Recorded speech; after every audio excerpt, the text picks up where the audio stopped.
Buenas tardes. El tema que nos toca abordar hoy se llama Una consolidación que no cuajó y es del libro El espejismo democrático y el autor es Meyer. Hoy queda claro que la etapa más complicada de la transición mexicana a la democracia pues no fue la elección del 2000. Se han dado profundas divisiones sociales e históricas, lo que afectó el marco institucional. Esto pues fue una herencia de la última etapa del antiguo régimen. El resultado de esa crisis institucional fue un presidente electo de derecha frente a una izquierda pues que se niega a reconocerlo, acusándolo de ser producto de un fraude. Es por ello que la izquierda optó por darse su propio presidente simbólico, que recorrió el país para determinar la forma en que daría batalla al gobierno y a sus aliados. Esa movilización social se propuso mantener en el plano pacífico. El PAN y sus aliados centraron la última parte de la campaña electoral no en dar propuestas, sino en convencer al electorado de que el candidato de la izquierda era un contendiente legal, pero no legítimo. Al declarar al candidato de la coalición por el bien de todos como un peligro para México, la derecha lo excluyó del proyecto nacional. Desde la derecha se dijo que a este personaje pues había que detenerlo a como diera lugar. Y sí, así se hizo y sí funcionó. Sin embargo, cuando se dio el triunfo al candidato de la derecha, este y su equipo decidieron cambiar de postura. Entonces ofrecieron acuerdos para el que ellos habían llamado peligro para México y pues eso no era lógico. Sin embargo, la izquierda reaccionó y se negó a esta legitimidad y cooperación con el gobierno panista, al que ellos consideraban fraudulento. Esta posición fue utilizada para reconstruir la base social de su proyecto alternativo de nación. Esa propuesta se ancló en los 24 no aceptamos que enunció Andrés Manuel el 16 de septiembre del 2006 y se trata un rechazo a lo negativo. Aquí vamos a mencionar algunos, como no cancelar el porvenir de los pobres, tampoco privatizar el petróleo y la industria eléctrica, no continuar con el abandono al campo, la persistencia de también, ¿no?, de estos grandes monopolios privados vinculados al poder y otros aspectos de nuestra realidad que se identifican como resultado del verdadero proyecto puesto en marcha por la derecha pues desde la crisis de 1982 y a lo cual también estaban ellos inconformes. Para, para esa época, el poder de la derecha parecía imbatible. Contaba con el apoyo de todos los gobiernos que le eran importantes, empezando por el de Estados Unidos. De igual manera, tenía el respaldo del capital y de las iglesias. La coalición de Felipe Calderón se determina analizando las felicitaciones que se publicaron en la prensa en cuanto se le declaró presidente electo. Y bueno, estas son un conjunto representativo de la coalición que ha manejado por decenios a México, aunque hay ausencias, pero bueno, primeramente estaba el episcopado mexicano y decenas de asociaciones con connotaciones religiosas. Por el lado de capital, pues lo felicitó el Consejo Coordinador Empresarial, la Asociación de Bancos de México, la Cámara Nacional de Telecomunicaciones por Cable, la Asociación Mexicana de Intermediarios Bursátiles, los fabricantes de medicamentos, instituciones de seguros, industria electrónica, financiera, cadenas de cines, bueno, etcétera. Los viejos apoyos sindicales y corporativos del PRI también se hicieron presentes. La CTM, así como también otros 33 sindicatos del Congreso del Trabajo y otras organizaciones. Entonces el autor menciona, la izquierda no tiene nada que se compare con la élite que hoy arropa al presidente. El desarrollo político mexicano podría llevar a consolidar una democracia política de derecha, aunque igual podría ser un movimiento social de izquierda. Un reporte conjunto de las agencias de inteligencia que existen en Estados Unidos llega a la siguiente conclusión en ese momento y dice, la guerra de Irak ha hecho que el problema del terrorismo se haya complicado más, y es que la invasión de un país islámico por Estados Unidos partió del supuesto de que el poder de Washington aplastaría de un golpe a la yihad, proclamada por los fundamentalistas islámicos. Sin embargo, el resultado ha sido el opuesto. La invasión ha expandido en el mundo árabe. El apoyo desde abajo a ese tipo de lucha contra Occidente. Entonces, bueno, el autor lo que dice es que algo parecido a eso podría ocurrir en México con la política diseñada por la coalición conservadora para impedir que en 2006 se produjera una alternancia a la izquierda. Y pues sí, no solo se retuvo la presidencia, sino también se trató de poner cimientos para que la derecha se quedara al frente de las instituciones públicas, pues por 20 o 30 años más.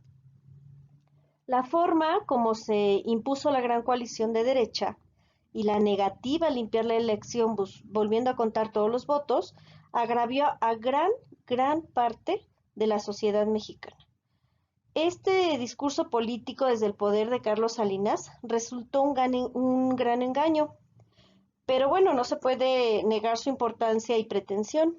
El término de liberalismo social permitió a Salinas y a sus tecnócratas elaborar un discurso que mantuvo las propuestas de justicia social y responsabilidad del Estado para con los más pobres y cuya contraparte material pues fue el Pronasol. Ernesto Zedillo, Ernesto Zedillo ya no se ocupó del discurso, sino se preocupó de preparar la entrega del poder al PAN, pues el PRI ya no tenía forma de seguir monopolizándolo. La necesidad de poner el problema de la pobreza en el primer lugar de la agenda nacional está dictada por la historia y el sentido de la justicia y dignidad. Para hacer efectivo el primero los pobres, pues ya no era suficiente una nueva edición de Pronasol, de Progresa o de Oportunidades. Una política social compensatoria, pues era importante, pero no pero lo fundamental, pues era la solución estructural, es decir, usar la política económica para crear empleo, pero sobre todo dar forma a un sistema educativo de calidad. Finalmente, lo que queda de nuestros recursos naturales estratégicos y no renovables no debe ir a parar al sector privado y menos al extranjero, sino debe permanecer como propiedad pública y ser fuente de renta para que el Estado lleve a cabo la gran política social y económica que se requiere. El cambio institucional en México es complicado, pero se puede intentar por varias vías. Una de ellas es a través de un movimiento social. Ese movimiento pues debe ser un intento colectivo, idealmente mayoritario. Como lo menciona el autor, sin duda, la transición mexicana ya no fue de terciopelo, pero la consolidación pacífica de la democracia, pues aún es una meta digna de perseguir. El reto colectivo ya no es evitar la discordancia, sino reformar las instituciones y la naturaleza misma de la sociedad. Durante 2012, la vida en México giró principalmente en torno a las elecciones del 1 de julio. No solo se eligió a un nuevo presidente, también se eligieron gobernadores, autoridades locales en varias entidades federativas, eh, se renovaron por completo las dos cámaras del Congreso. Y bueno, la victoria fue de Enrique Peña Nieto, era candidato del Partido Revolucionario Institucional y fue sin duda la noticia central. Pues en ese momento se había puesto de regreso al PRI a la presidencia luego de 12 años. Este proceso electoral dejó, además del surgimiento del movimiento Yo Soy 132, integrado principalmente por jóvenes y universitarios, que adquirió una visibilidad sustantiva durante los meses previos y posteriores a la elección, pues en 2012 estuvo además marcado por la continuidad de la violencia en el marco de la guerra contra el narcotráfico, que construyó uno de los pilares de la administración anterior, de la administración de Calderón.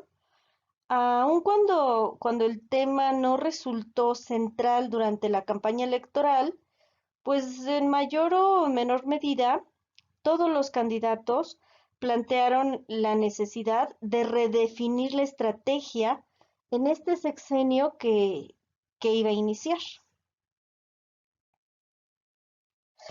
Asimismo, la economía mexicana continuó su crecimiento lento pero estable, a pesar de cierta desaceleración en la economía de Estados Unidos y los efectos en el mercado global de la crisis europea. Dicha evolución favorable estuvo principalmente motivada por el mayor dinamismo del consumo interno, del aumento de las exportaciones no petroleras y del énfasis gubernamental en la estabilidad macroeconómica. La agenda política de México durante 2012 estuvo dominada por la elección presidencial que determinó el regreso del PRI a la presidencia después de 12 años de gobierno del PAN.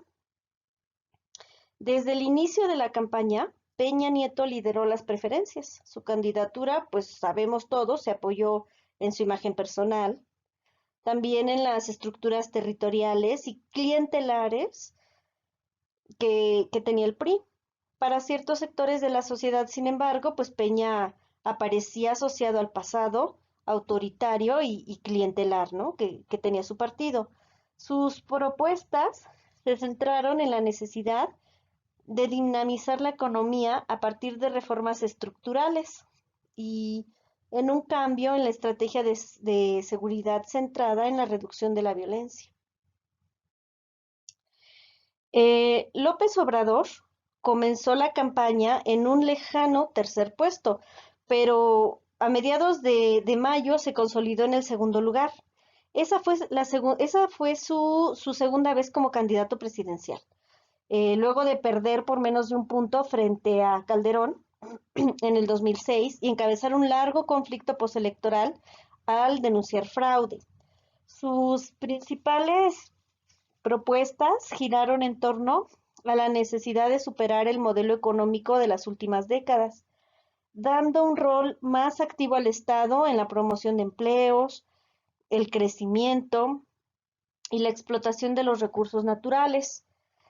Otra propuesta central de él fue la revisión de la estrategia de combate al narcotráfico de Calderón, apuntando al combate a la pobreza, al combate a la desigualdad y, bueno, retirando a las Fuerzas Armadas de las funciones de seguridad pública. La victoria del PRI puede explicarse a partir de tres factores de acuerdo a lo que nos comenta el autor. Primero, pues la sostenida pérdida de popularidad del presidente Calderón a lo largo de su presidencia, que decididamente afectó las oportunidades de su partido y candidatura. En segundo lugar, bueno, pues debido a la capacidad de Peña Nieto para evitar distorsiones en su partido, que fue un contraste con lo que había sucedido en el 2006. También logró el apoyo de todas las facciones de los gobernadores priistas a su candidatura. En tercer lugar, la oposición de diferentes sectores de la sociedad a la figura de López Obrador, a pesar de los esfuerzos del candidato por moderar sus posturas, lo cual le impidió capitalizar totalmente a su favor el descontento con las administraciones panistas. Peña Nieto propuso una agenda de reformas estructurales orientada a potenciar la competitividad y a promover un mayor crecimiento. El inicio del nuevo gobierno estuvo definido no solo por la centralidad de esa agenda, sino por la decisión de consensuarla con los otros partidos con el fin de materializarla. Este acuerdo se plasmó en lo que se dio en llamar el Pacto por México, un documento negociado durante los meses de la transición y que finalmente, bueno, fue suscrito por Peña Nieto y sus dirigencias del PAN y del PRD en un evento del que participaron importantes actores políticos, sociales y empresariales. En el pacto se acordaron tanto un listado de reformas consideradas necesarias para el país, como un calendario para su tratamiento, así como el compromiso de los partidos a brindar apoyo legislativo. Durante la jornada electoral que marcó el triunfo de Peña Nieto, pues hubo una serie de irregularidades, pero lo fundamental fue la forma evidente en que su candidatura fue promovida por los medios de comunicación, principalmente Televisa. El uso de recursos que sobrepasaron los topes del Estado, de todos los partidos, pero bueno, principalmente del PRI, y también acusaciones de compra de votos e intimidación. Aunque el resultado de la elección no haya dado pie a una situación similar a la de la elección de 2006, gracias a una diferencia de votos más amplia entre Peña Nieto y López Obrador, pues las irregularidades le dieron la posibilidad a este último de no reconocer al nuevo presidente como lo hiciera 6 años atrás. Esto, aunado al deterioro de la legitimidad de las autoridades electorales, que en ese momento no hicieron nada para remediar los excesos de las campañas. Bueno, pues tuvo fuertes implicaciones para la democracia mexicana. Además, Andrés Manuel decidió dejar el PRD y crear su propio partido, que fue Movimiento de Regeneración Nacional, Morena.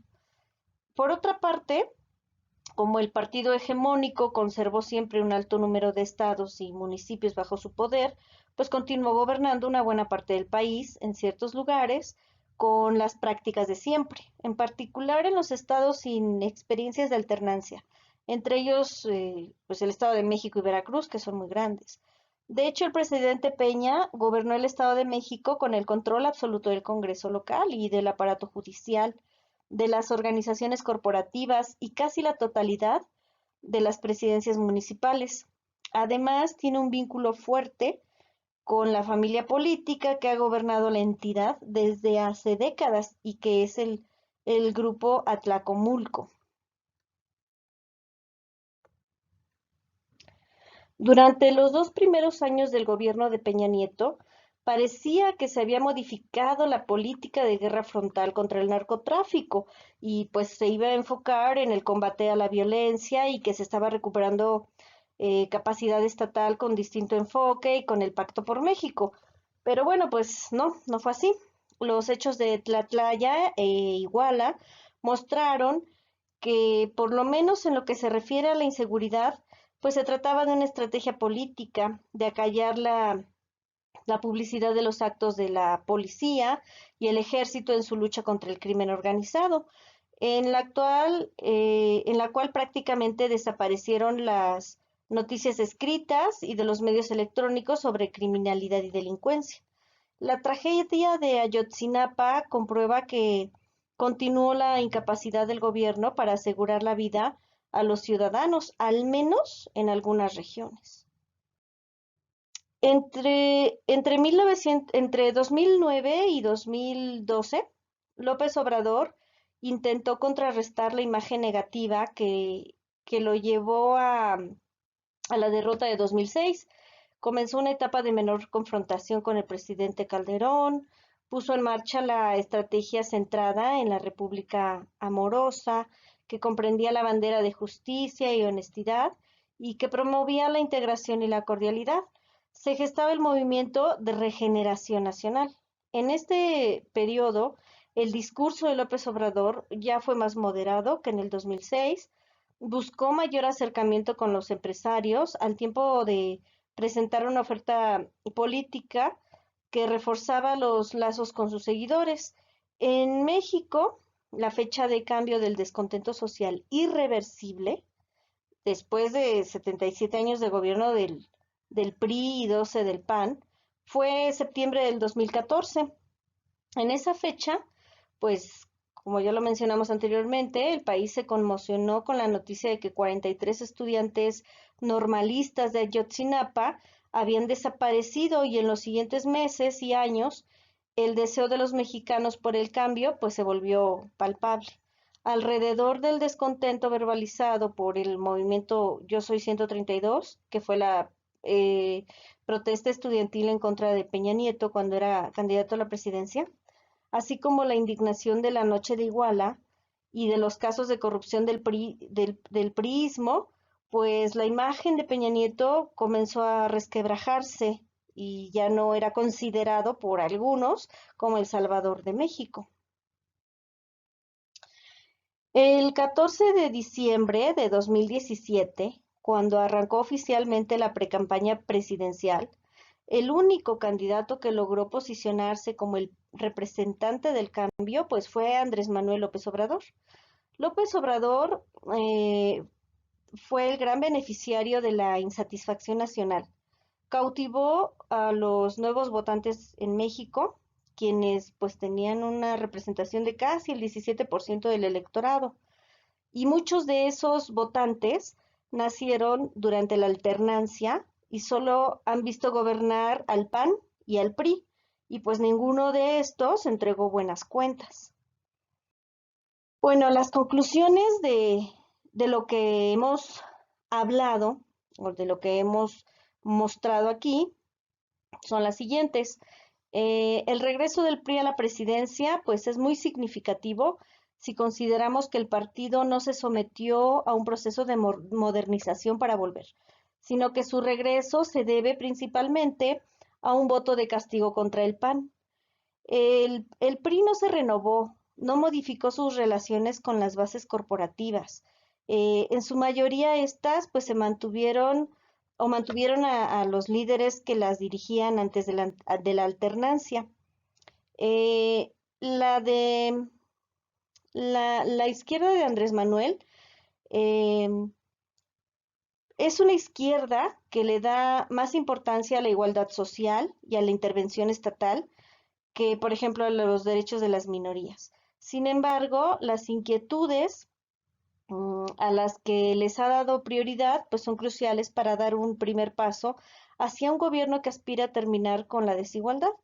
El segmento más moderno de la izquierda mexicana deberá exigirle que persiga una agenda más incluyente y progresista y deberá impulsar la discusión sobre la equidad de género y las libertades individuales.